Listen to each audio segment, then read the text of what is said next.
sa ating kusina ngayong araw. Samahan niyo po ako dahil tayo ay magbe-bake ng masarap, super moist, chocolatey na red velvet cookies na pwedeng-pwede natin ipang giveaways, lalo na pa Christmas na. Tapos bukas ay Halloween na, para sa mga chikiting, sa mga bata na kumakatok sa inyong pinto, ay pwedeng-pwede nyo itong i-share para naman talagang magugustuhan nila dahil gagamit tayo ng mga quality ingredients gamit ang Bakersfield. So nandito na yung mga kailangan nating sangkap, kaya naman tara na at atin ang umpisahan. So unahin muna natin para dito sa ating gagamitin na harina. So dito, ang ginawa ko po ay per grams. Nagtimbang ako para makuha ninyo ng tama, hindi kayo magkamali. So dito kailangan natin ang all-purpose flour. So ang timbang nito is 918 grams. Then, kakailanganin natin ng soft butter. So ito po ay tumitimbang ng 670 grams. Then, meron tayong brown sugar o red sugar. So, ito po ay tumitimbang ng 600 grams. Siyempre, hindi mawawala, kakailanganin natin dito ng cocoa powder premium dark red mula sa Bakersfield. So, ito ay tumitimbang na 12 grams. At para may konting kunat, yung ating cookies, gagamit tayo dito or maglalagay tayo dito ng 30 grams na cornstarch.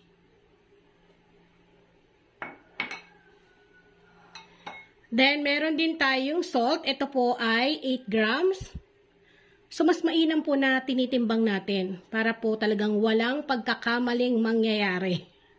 Okay? Then, syempre, hindi mawawala. Meron tayong baking soda. So, sa ating baking soda, ito po ay tumitimbang na 6 grams. Para makumpleto ang ating red velvet cookies, syempre meron tayo ditong red food color. So, dito kakailanganin lang natin ng 6 grams. Or tansyahin nyo. Depende sa kulay na tingkad na gusto ninyo. Kakailanganin din natin dito ng 6 pieces ng medium size ng egg. Then, para sa ating gagamitin na chocolate, so dito gagamit ako ng white chocolate, gamit ang Bakersfield, so ito po ay 500 grams. Then, ikat nyo na lamang po sa nais nyong laki. Ito ay saktong-sakto ang tamis, linamnam, at bagay na bagay para sa ating red velvet cookies, at siguradong magugustuhan ng ating mga kids. Maghahalo din tayo ng 15 grams na French vanilla, gamit ko ay Bakersfield Flavorade. So, ngayon, ready na yung ating mga sangkap. So, pwede na tayong mag-start. So, ang una nating gagawin ay pagsamasamahin muna natin yung mga dry ingredients. Ito yung ating all-purpose flour. Yung ating baking soda.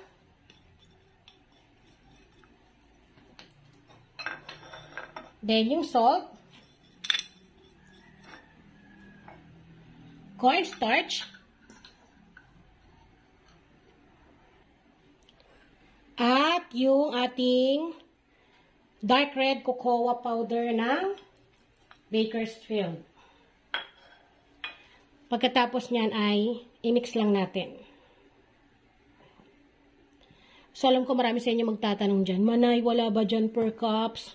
So, meron din tayong per cup syempre. Ilalagay ko na lamang din po sa aking description box. Para dun sa mga magtatanong. Pero alam nyo, mga manay, mas maganda mag-invest tayo ng timbangan.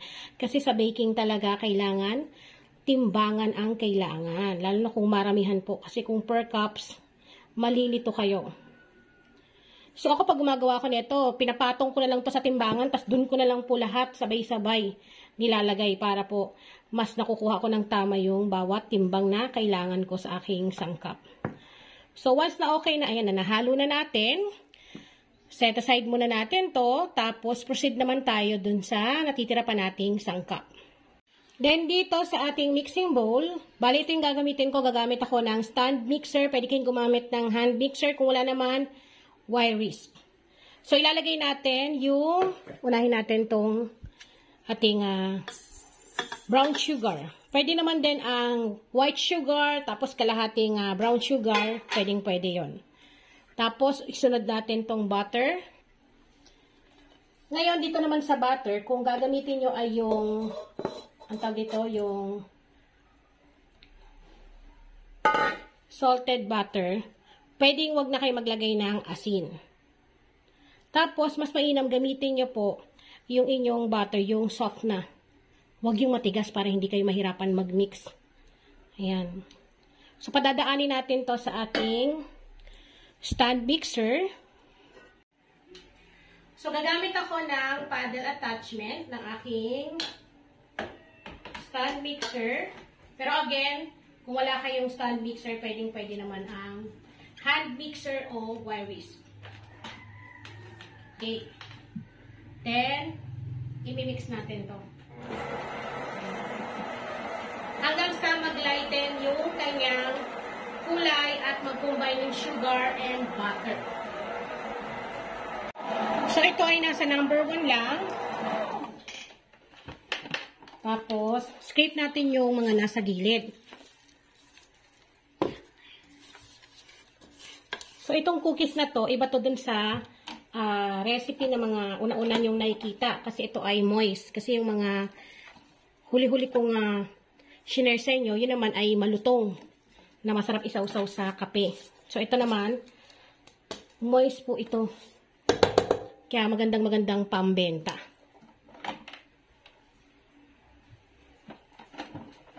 Tapos, mix ulit natin. Ito naman. Ayan. So, number 2 na yan. Then, kapag okay na, nagla-lighten na,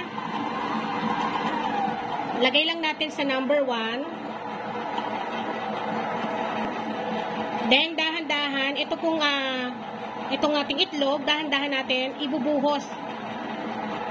Ayan. So, wag niyo pong sabay-sabayan para mahalo na ang tama. Ayan.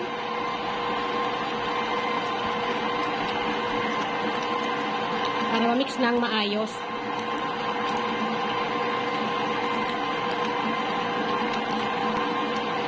Then, itong panglas. Ayan. Sairin natin. Then, gagawin natin, angat nyo ulit, tapos scrape natin palibot. Ayan. So, lagi nyo pong scrape ng yung spatula. So, ginagawa natin to para po pantay yung pagkahalo-halo ng ating mga ingredients. Magsasabi na naman dyan, tagal ng video. So, kung gusto nyo po talagang pang negosyo, tandaan nyo, wala naman pong madaling recipe na mabilis mong matututunan. Kailangan talaga step by step mong pag-aaralan. Lalo na ito, kasi pwede nyo itong ipang negosyo. Then, mix ko, ayan. I-mix ko ulit na hanggang number 2. Then, dito, maglalagay naman tayo ng ating French vanilla. Gamit ko ay Bakersfield Flavor Aid. So, maglalagay tayo habang umaandar yung ating mixer. Ayan. Napakabango na ito, mga mami. At dahan-dahan, ilalagay na rin natin tong red food color. Ayan. So, gaya ng sinabi ko sa inyo, nasa inyo kung gaano katingkad yung gusto nyong kulay para sa inyong red velvet cookies. So, dito ginawa kong number 3 para mas mapabilis. Then, bilang lang tayo ng ilang segundo, pwede na natin itong ipahinga para maglalagay naman tayo ng ating dry ingredients.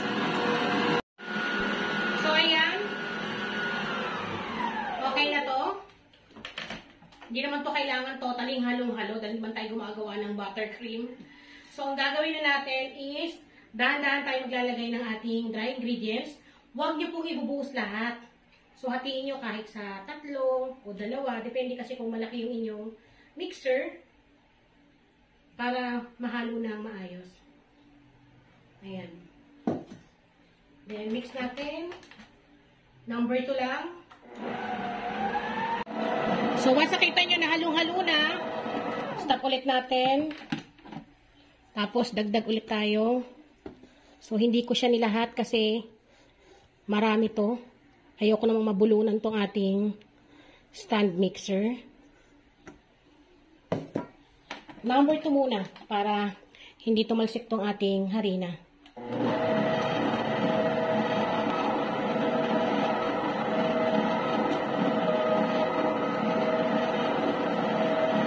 So, yan. Okay na ulit. Hanggang may lagay natin lahat, di ba? Para halong-halo.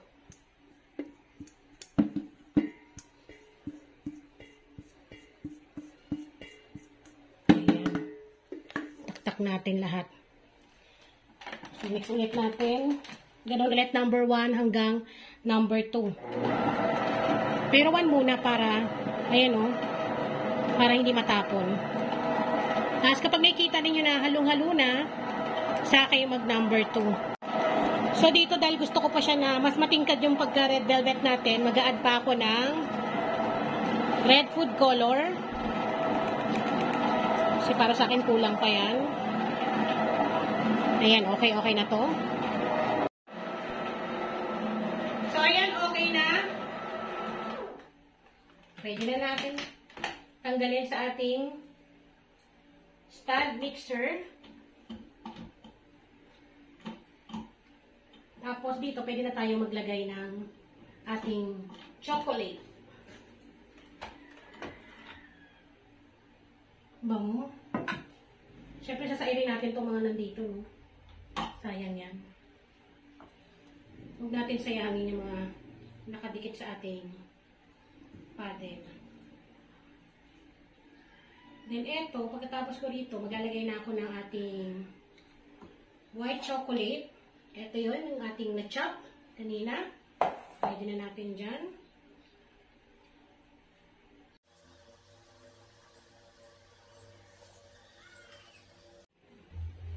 So, ayan, pwede na itong ating red velvet cookies. Ayan, ang ganda ng pagkakakulay, oh. Ready na rin itong ating white chocolate. Siyempre, ang gamit natin ay Bakersfield. Kasi napakasarap nito, napaka-milky. So, magtitira kayo ng konti sa 500 grams para pang toppings ninyo mamaya kapag binake na natin. Ayan. Tapos, eto, itira natin. Then, mix lang natin. Ang bango. Itong white chocolate, mga mani, tinatago ko to kasi pinapapak ng mga chikiting ko. Kasi naman talaga ang sarap. So, pag nahalo na natin to, pwede na tayo magpainit ng ating oven. Ngayon, kung wala kayong oven, pwede kayong gumamit ng kawali. Pwede rin po ang air fryer, turbo broiler, pwede yun. Pwedeng improvise oven. So, diskarte lang talaga mga manay. Gagamit tayo dito ng ice cream scooper para pare-parehas yung sukat. So, dito gagamit tayo ng ice cream scooper. Kung wala naman, pwede rin yung mga 1 tablespoon, 1/4 cup, 1/8 cup. So, nasa inyo or pwede naman timbangin nyo into 50 to 100 grams. Depende kasi yan sa laki na gusto nyo ng inyong cookies. So, yan. Ang gawin po ninyo, bago nyo i-bake, ilagay nyo muna mga at least 30 minutes sa inyong chiller. Chiller nyo muna para po maganda yung kanyang pagkaka-bake. Ngayon, kung gusto nyo naman na flatten, pwede nyo naman to diretso na i-bake. So, eto, ang gagawin ko, ilalagay ko lang to sa chiller ng ilang minuto. Ayan, o, kita nyo naman yung kulay. Ang ganda ng pagka-red. Bali, dikit-dikit pa to dahil ilalagay pa nga natin ito sa chiller. Nabubulol na tuloy ako. Pero kapag i-bake ninyo, huwag niyong pagdidikit-dikitin. Sigurado. Pag na-bake yan, dikit-dikit din. At dito nga habang nagsusukat ako at nagtatakal dito, habang naglalagay ako sa ating tray, ay binibidyohan pala ako ni Ate Love. Siya yung taga-camera ko, mga manay. Nakakatuwa, oh. 11 years old pa lang yung anak ko, pero ang galing ng humawak ng camera. Pero na akong taga-camera talaga sa aking pagbablog. So, yun nga po sa recipe na to, mga manay. Gumastos lamang ako ng 540 pesos. Napakarami mo ng magagawa dito. Kaya kung gusto mo talaga na mas marami pa, doblehin niyo lamang po yung recipe ng aking nabanggit. So, lalagyan ko na ng mga chocolate sa ibabaw. Tapos, ilalagay ko to sa aking chiller. Ng ilang minuto lang. Siguro mga 15 minutes ko lang ilalagay. Tapos, pwede na natin itong i-bake. Pero kung gusto nyo na, ang kagandahan kasi dito, kaya maganda itong pang negosyo, mga manay. Kapag nabilog nyo na ng ganyan, natimbang nyo na, ilagay nyo lang sa freezer, chiller, tumatagal ito ilang buwan. Tapos kapag may order sa inyo, sa kanya lang po i-bake, sa kanya lang ilabas sa inyong chiller. Kasi itong ating mixture ng ating cookies ay moist. Talagang, masasabi ko sa inyo na talagang masarap. Lalo na sa sarado magugustuhan ito ng mga bata. Baka balik-balikan. Inisip ko nga baka kulangin pa, kaya sigurado na ito dadagdagan pa namin ito mamaya. Magdadagdag pa kami. Ayan.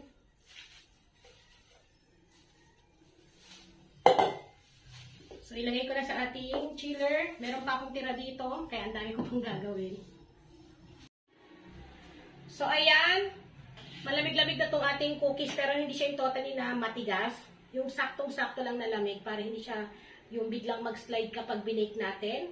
So, bali dito sa isang tray, 9 na piraso yung aking nilagay. Then, i-bake natin to ng mga at least 180 to 200 Celsius ang init. I-bake lang natin ng 15 minutes. So, nasa inyo kung depende kung gusto niyo yung mas crunchy siya, add na lang kayo ng ilang minuto. So, pwede na natin itong ilagay sa ating oven. Tapos, meron pang nasa rep. So, meron pang natira.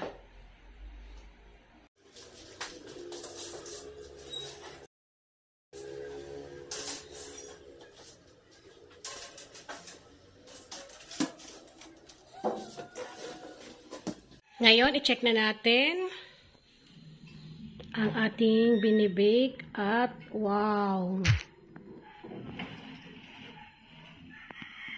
Kita nyo yan? Napakaganda ng pagkakabake.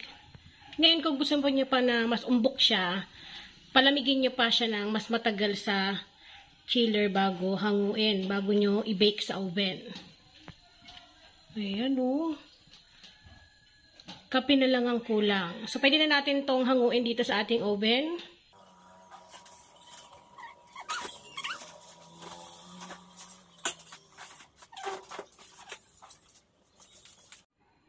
So, magsasalang pa ako.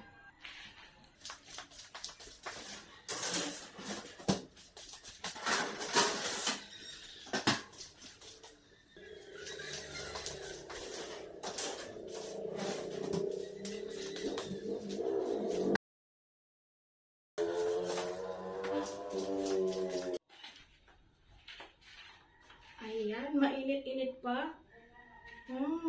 Focus mo na. Grabe, ang laki. So, di ba pa kapag binigay natin to sa mga chikiting natin, yung ganito kalaki, oh, as in talagang solved ka na. Pero pag mahilig ka, pag mahilig ka sa chocolate, kulang sa'yo yung isa. Mainit-init pa to. Ilagay natin dito sa ating cooling rack at talaga namang ang bango. So, eto na. Ready na yung ating red velvet cookies na pwedeng pambenta, pwedeng pang regalo, pang giveaways. Kaya kayang-kaya mo tong sundan. Nakita niyo naman yung mga sangkap na ginamit natin. So, ayan. Pasensya na kayo kung nabubulol ako. Ganito talaga kapag, lalo na kapag actual, nagsasalita. So, pawisan tayo. Pero may nakasalang pa. Ang dami nating nagawa, pero may nakasalang pa sa oven. Kaya mamaya, tikiman tayo. At eto na nga po, tapos na akong mag-bake. At dito nakagawa po tayo ng 43 pieces na red velvet cookies. So, lagyan nyo lamang sa ganitong mga packaging. Na-order lang naman to online para maganda, presentable, lalo na kung pambenta, pang giveaways, pang regalo natin. Tapos na akong mag-pack dito, mga manay. Ayan, no? 43 pieces. Talaga namang napakagandang tignan, no, 'di ba? Syempre, titikman natin 'yan at ipapakita ko sa inyo kung gaano ka-moist yung kanyang loob tapos napaka-crunchy ng labas. Saktong-sakto yung timpla nito na hindi ka talaga mauumay as in. Kaya mga chikiting ko talagang excited ng tikman. Ayan, kita niyo yung gitna, oh. 'Di ba? Moist na moist lalo na kapag actual yung nandito kayo sa harapan ko. Ayan, sigurado mapapakain kayo at mapapakapi kayo. Kaya naman eto na yung aking mga chikiting na tumitikim na si Ate Love at si Nash na taga-camera ko. Thank you Ate. Hanggang dito na lamang po mga manay. Paalam.